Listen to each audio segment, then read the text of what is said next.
Multilingual evidence cards are a great way to draw attention both to scientific evidence in the classroom and multilingual ways of communicating.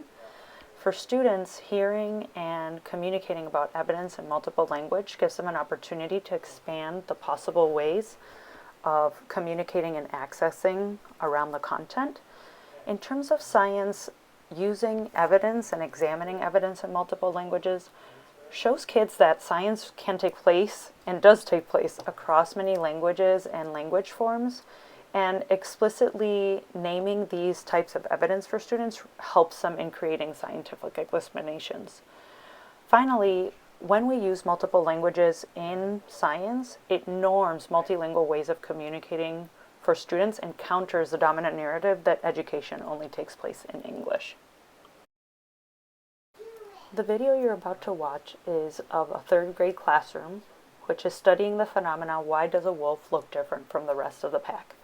In this video, a teacher whose home language is not Spanish is using multilingual evidence cards in English and in Spanish to elevate the types of evidence that they've studied in previous lessons in this lessons and how these pieces of evidence are going to help them write an explanation in the future.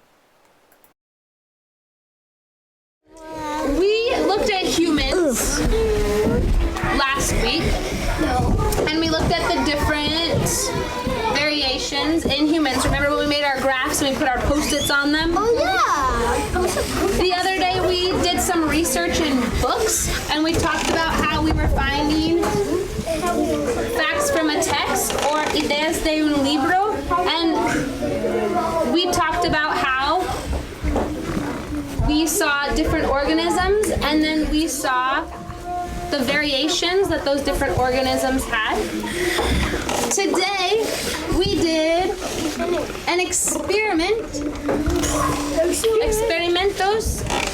and we did this using the computers. So with the cats, when we were making different cats, that's an experiment. For each of these, we are finding more evidence that's helping us figure out about variations in species. So we've seen evidence that's showing us that humans can have variation. We've seen evidence showing cats, Someone's there.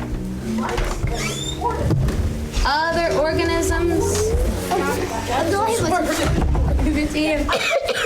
which leads us to understand this. Simon, will you please read this for us?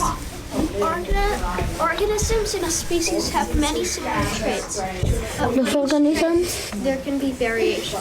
Organisms? Okay, so we've done several experiments now, and we've looked at several books that have told us exactly this, that organisms in a species can have similar traits, and that there's also variation Like in enchiladas is similar. Is similar. differences, right? So we're adding this to our key concepts. And next time, we're going to use all of the information that we've been learning, and we're going to look at the different evidence that we've been gathering, and we're going to create a scientific explanation for this first question here. Why are the wolves different even though they are all the same species? So we're going to start to think about how we can answer that question.